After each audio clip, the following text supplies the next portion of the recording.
against Afghanistan in a test match and he was very keeping বিবেচনায় দলে লিটন দাস। আলোচনায় ছিলেন এনামূলক বিজয়ও।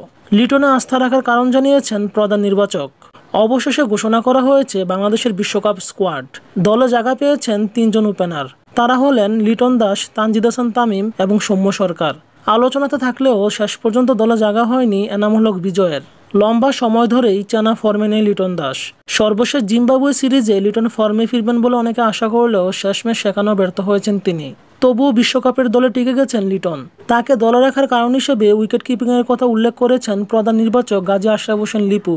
দল ঘোষণার পর গণমাধ্যমের নানা প্রশ্নের উত্তর দিয়েছেন লিপু। লিটনের প্রসঙ্গে তিনি জানান, লিটনকে যে ম্যাচে আমরা অন্তর্ভুক্ত করতে পারিনি ওটা সিরিজ নির্ধারণী ম্যাচ ছিল শ্রীলঙ্কার বিপক্ষে। একটা বিশেষ ম্যাচের জন্য আমাদের একটা সিদ্ধান্তে যেতে হয়েছিল। লিটন শুধু একজন ওপেনার না, তার উইকেট কিপিং অ্যাবিলিটিও বিবেচনায় এসেছে। লিটনকে রিপ্লেস করতে হলে একজন উইকেট রক্ষক নিতে হবে। শুধু ওপেনার বিবেচনা করলে হয়তো ভিন্ন নাম আসতো। এনামূলক বিজয়ের নাম আমরা আলোচনা করেছি। ফর্মের ঘাটতি থাকার পরও লিটনের উপরে আমরা আস্থা রেখেছি। তাকে নিয়ে কিন্তু কাজ করা হচ্ছে। জিম্বাবুয়ের বিপক্ষে লিটন যে 2টি ম্যাচ খেলেনি তখন তার আস্থার জায়গা পুনরুদ্ধারের চেষ্টা করছে কোচিং স্টাফ।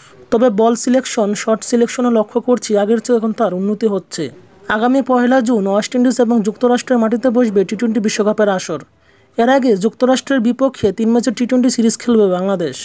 এক নজরে বাংলাদেশের বিশ্বকাপ স্কোয়াড। নাজমুল হোসেন শান্ত অধিনায়ক, তাসকিন আহমেদ সহ অধিনায়ক, লিটন কুমার দাস, সৌম্য সরকার, তানজিদ হাসান তামিম, সাকিব আল হাসান, তাওহিদ হৃদয়, মাহমুদুল্লাহ রিয়াদ, জাকের আলী অনিক, তানভীর ইসলাম, শেখ মাহাদি হাসান, রিশাদ হোসেন, মুস্তাফিজুর রহমান, শরীফুল ইসলাম, তানজিম হাসান সাকিব। এছাড়া ট্রাভেলিং রিজার্ভ হিসেবে আছেন 2 জন প্লেয়ার। তারা হলেন আফিফ হোসেন ধ্রুব ও হাসান মাহমুদ।